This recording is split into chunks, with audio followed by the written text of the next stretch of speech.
The test is in 4 sections. At the end of the test, you will be given 10 minutes to transfer your answers to an answer sheet. Now turn to Section 1.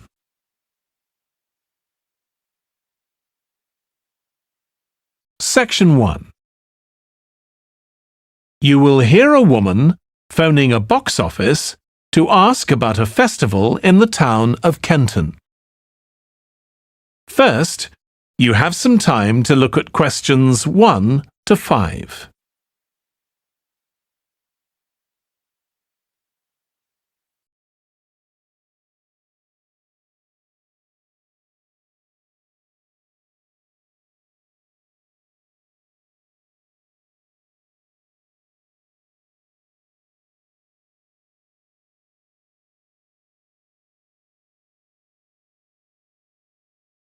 You will see that there is an example that has been done for you.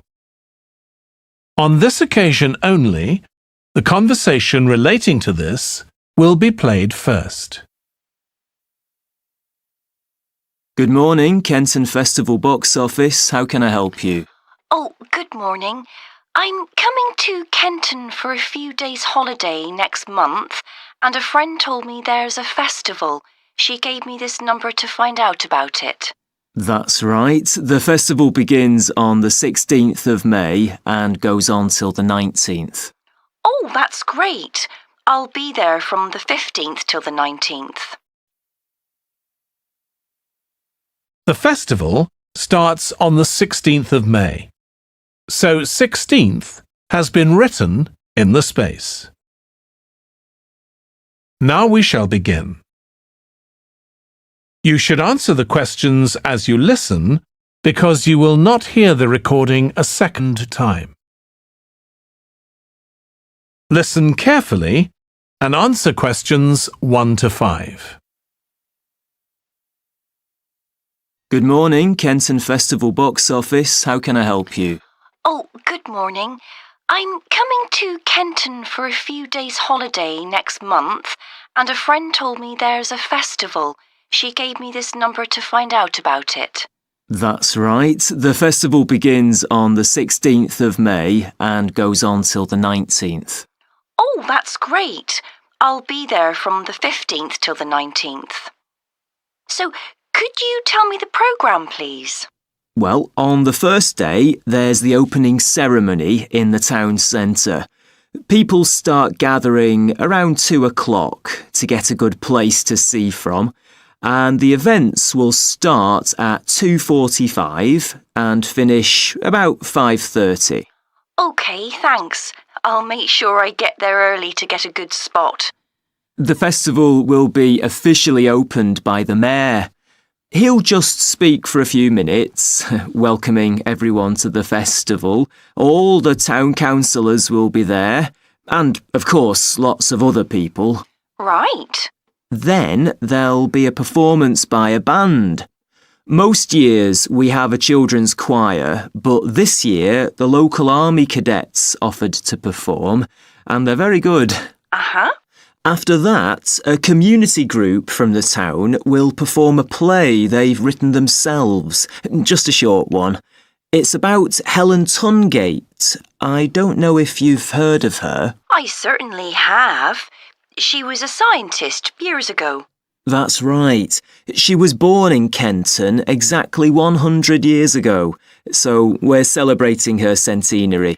I'm a biologist, so I've always been interested in her. I didn't realise she came from Kenton. Yes.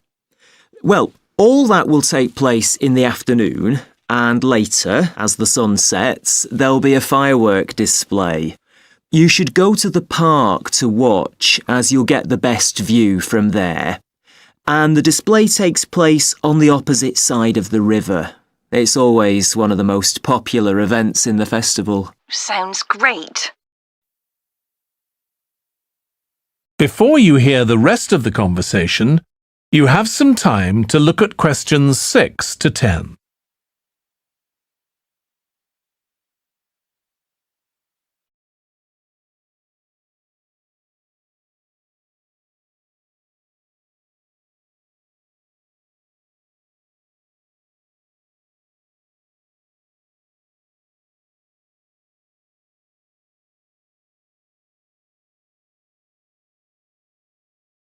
Now listen and answer questions 6 to 10.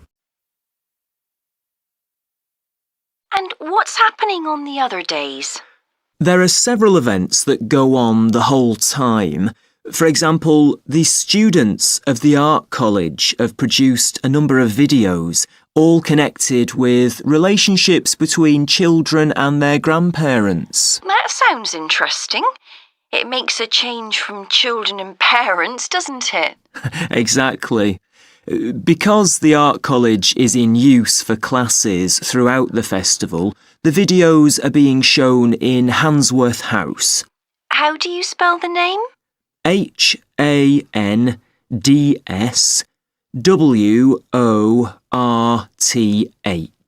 Handsworth House.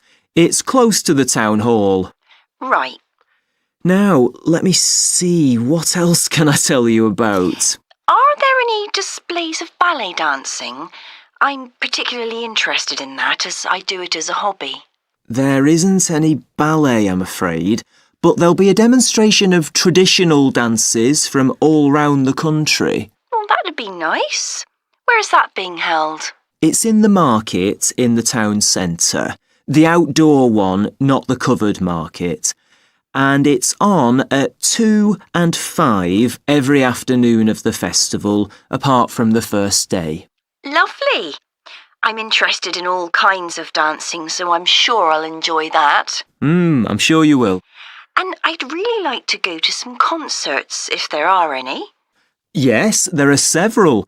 3 performed by professionals and 1 by local children. And where is it being held? It's in the library, which is in Park Street, on the 18th at 6:30 in the evening. I presume I'll need tickets for that. Yes, you can book online, or you can buy them when you arrive in Kenton, either at the festival box office or from any shops displaying our logo in the windows. Well, I think that'll keep me busy for the whole of my stay in Kenton. Thank you so much for all your help. You're welcome. I hope you enjoy your stay. Thank you. Goodbye. That is the end of section 1. You now have half a minute to check your answers.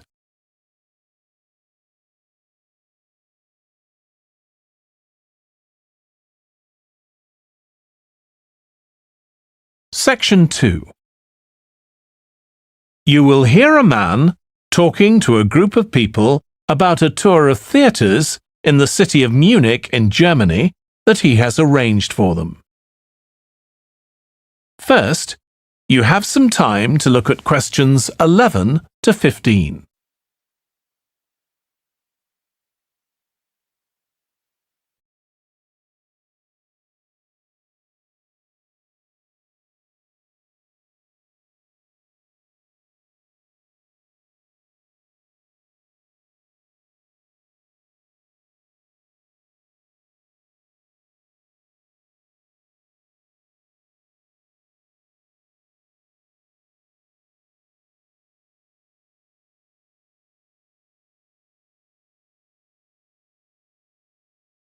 Now listen carefully and answer questions 11 to 15. Right. I've now almost succeeded in finalising plans for our tour, so I'll bring you up to date with what I know. As you know, we're flying first to Munich on Monday the 4th. The flight is at 11:30.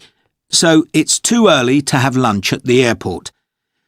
I suggest we meet there for coffee at 10, which should give us plenty of time for breakfast before we leave home.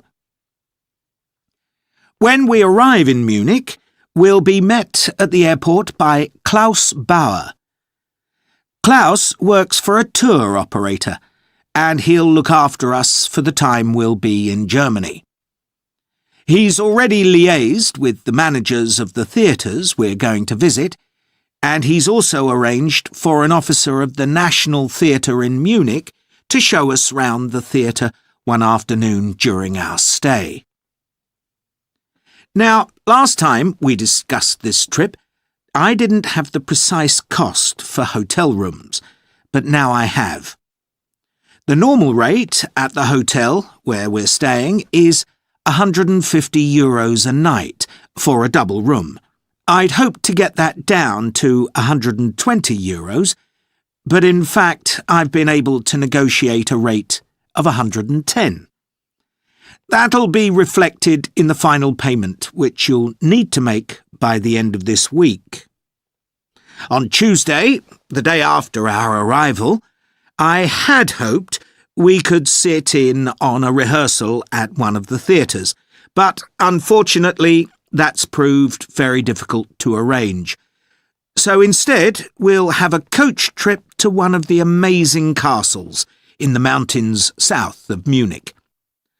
On Tuesday evening, we'll all have dinner together in a restaurant near our hotel.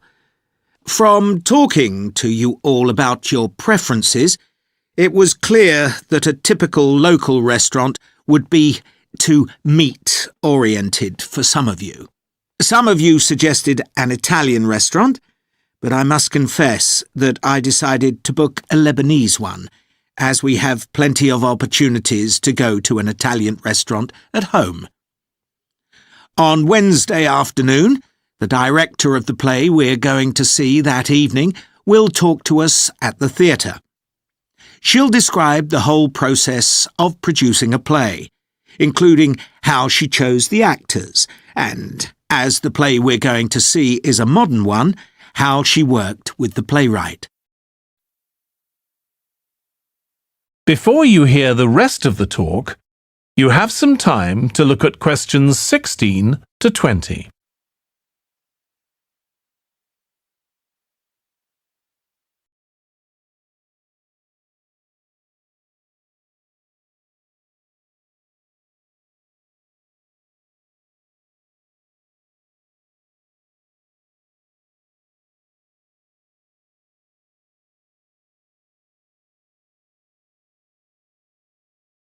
Now listen and answer questions 16 to 20. Right. Now I'd just like to make a few points about the plays we're going to see, partly because it might influence your choice of clothes to take with you. The play we're seeing on Wednesday evening is a modern one, and we're going to the premiere, so it'll be quite a dressy occasion, though of course you don't have to dress formally. I gather it's rather a multimedia production, with amazing lighting effects and a soundtrack of electronic music, though unfortunately the playwright is ill and is unlikely to be able to attend. On Thursday, we're seeing a play that was first performed last year, when it was commissioned to mark 100 years since the birth in the town of a well-known scientist. We're going to see a revival of that production, which aroused a lot of interest. Friday's play will really make you think hard about what clothes to pack, as it'll be in the garden of a palace. It's a beautiful setting, but I'd better warn you, there won't be much protection from the wind. On Saturday, we're going by coach to a theatre in another town, not far from Munich. This will be the opening of a drama festival, and the mayor and all the other dignitaries of the town will be attending. After the performance, the mayor is hosting a reception for all the audience, and there'll be a band playing traditional music of the region. And after having a day off on Sunday, our final play is on Monday, and it's in the stunning setting of the Old Town Hall, which dates back to the 14th century. The performance marks the 50 years that the lead actor has been on stage, and the play is the one where he made his first professional appearance all those years ago. And the day after that, we'll be flying back home. Now, have you got any questions before I move? That is the end of section 2. You now have half a minute to check your answers.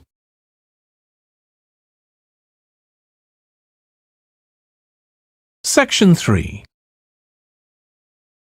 You will hear James, who is in the Scandinavian Studies department at his university, talking to his tutor, Beth. First, you have some time to look at questions 21 to 25.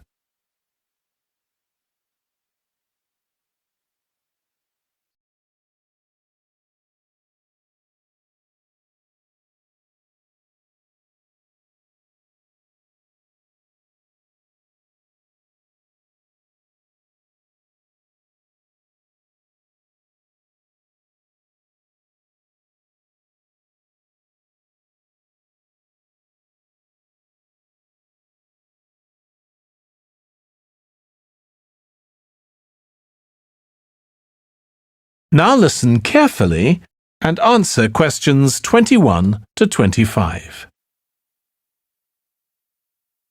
Oh, good morning. You must be James. I'm Beth Cartwright. Please call me Beth. Thank you. Now, as this is your first tutorial since you started on the Scandinavian Studies course, I'd like to find out something about you. Why did you decide to take this course? Well, my mother is Danish, and although we always lived in England, she used to talk about her home a lot, and that made me want to visit Denmark. We hardly ever did, though. My mother usually went on her own. But whenever her relations or friends were in England, they always came to see us. I see. So I assume you already speak Danish, one of the languages you'll be studying? I can get by when I talk to people, though I'm not terribly accurate. Now, you probably know that you'll spend the third year of the course abroad. Have you had any thoughts about that? I'm really looking forward to it. And although Denmark seems the obvious place to go because of my family connections, I'd love to spend the time in Iceland. Oh, I'm sure it can be arranged. Do you have any plans for when you graduate? A lot of students go on to take a master's degree. I think the 4 years of the undergraduate course will be enough for me. I'm interested in journalism, and I quite like the idea of moving to Scandinavia and writing for magazines. I'd find that more creative than translating, which I suppose most graduates do. Okay. Now, how are you finding the courses you're taking this term, James? Well, I'm really enjoying the one on Swedish cinema. That'll continue next term. But the one on Scandinavian literature that's running at the moment will be replaced by more specialized courses. Oh, and by the way, if you're interested in watching Danish television programs, there's going to be a course on that the term after next. That sounds good. Have you started thinking about the literature paper that you have to write in the next few weeks? Yes, my first choice would be to do something on the Icelandic sagas. The trouble with that is that a lot of people choose that topic, and it can be difficult to get hold of the books you'll need. Why not leave that for another time? Right. You might find modern novels or 19th century playwrights interesting. I've read or seen several plays in translation, so that would be a good idea. Fine. I'll put you down for that topic. Right, so what would you advise me to aim at in the paper? First, I suggest you avoid taking one writer and going into a great deal of detail. That approach certainly has its place, but I think you first need to get an understanding of the literature in the context of the society in which it was produced, who it was written for, how it was published, and so on. I also think that's more fruitful than placing it within the history of the genre. Okay, that sounds reasonable. Before you hear the rest of the discussion, you have some time to look at questions 26 to 30.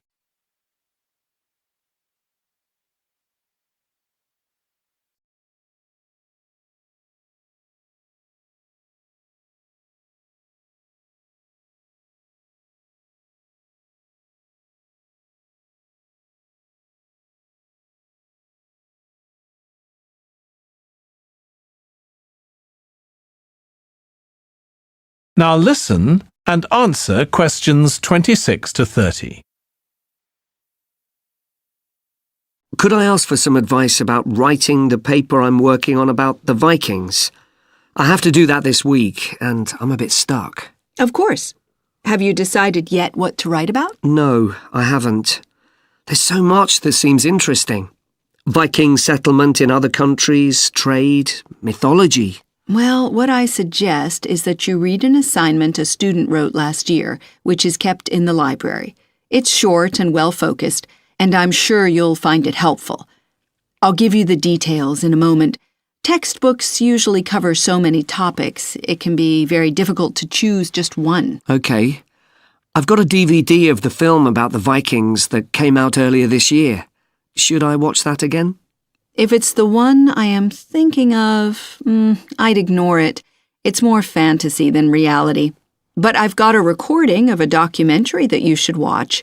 It makes some interesting and provocative points, which I think will help you to focus your topic. Right. So then, should I work out an outline? Yes, just headings for different sections at this stage. And then you should start looking for suitable articles and books to draw on, and take notes which you organize according to those headings. I see. Then put short phrases and sentences as bullet points under each heading. Make sure that this skeleton makes sense and flows properly before writing up the paper in full. OK. Thanks. That's very helpful. That is the end of section 3. You now have half a minute to check your answers.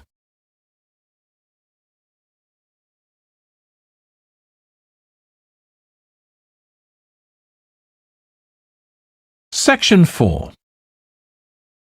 You will hear part of a lecture about conflict at work, given by a business studies lecturer. First, you have some time to look at questions 31 to 40.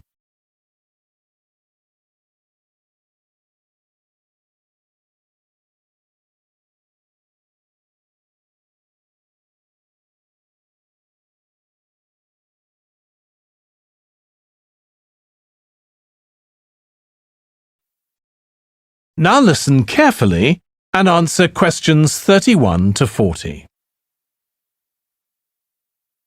Over the years, attitudes towards workers have changed considerably. After all, there was a time when workers had no rights at all and laboured in appalling conditions. Conditions have improved a lot, but conflict in the workplace is still common, and human resources managers nowadays need to be able to deal with it when necessary. What is conflict in the workplace? Definitions vary, but I'm taking it to refer to a whole range of behaviours that the victim finds unacceptable, from minor, harmless arguments to, at the opposite extreme, physical violence. Much of this is covered by the term bullying, by which I mean one or more people behaving abusively or aggressively against another who is in a weaker position. Although all behaviour like this is a form of conflict, not all conflict can be described in these terms. As with all human behaviour, there are numerous reasons for it, but often it's caused by someone who feels the need to show their superiority over someone else in order to feel that they aren't at the lowest level in a hierarchy or a group of people. In some cases, one person simply dislikes the other on the basis that the personality of one is in some way incompatible with that of the other person.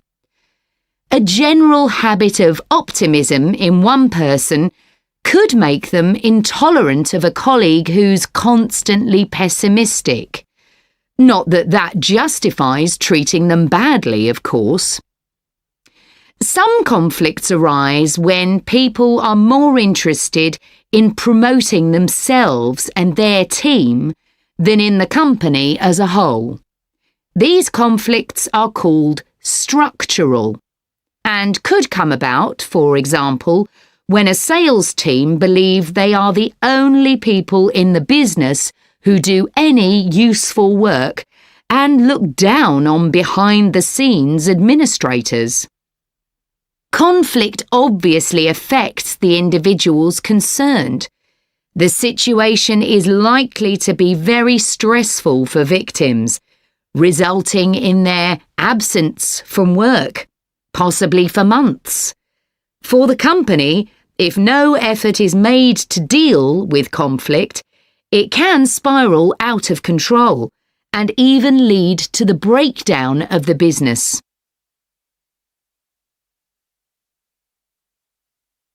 Some interesting work with chief executives, CEOs, has uncovered some of the reasons why they may treat colleagues badly. Many CEOs combine two opposing characteristics: confidence, that is, the belief that they're capable of great achievements, with a high level of anxiety, a fear of missing targets, whether set by themselves or by the directors of the company. This combination can make them respond badly to anyone who questions their decisions. In a high-pressure work environment, such characteristics become problematic, and it's particularly difficult to tackle the situation where colleagues, managers, and board members are all trying to achieve their own visions. When they can't agree on strategic issues and on where they see the business going, there are real problems. For managers at lower levels within the organisation, it might seem that an autocratic form of management, where the chief executive gives orders and everyone else has to obey, would see more conflict than others. Interestingly, though, a company with a more democratic business model can suffer more when uncertainty about who to report to leads to conflicting demands. Now I'll say a little about dealing with the type of conflict that has harmful effects. Of course, the ideal is to prevent it arising in the first place. A good manager at any level will make efforts to earn the respect of the people they work with, particularly those who report to them. That will involve politeness in all communications and treating them as equals who happen to have a different role within the organisation. Sometimes, of course, conflict does occur and can get out of hand. In such cases, the Human Resources Department often gets involved. However, if one of the parties in a conflict sees human resources as simply a mouthpiece for the chief executive, then an external mediator might be able to help. By talking to both sides and trying to find the truth of what's been happening, they can build a clear picture of the situation and give feedback that both sides will accept, precisely because they're independent. That is the end of section 4. You now have half a minute to check your answers.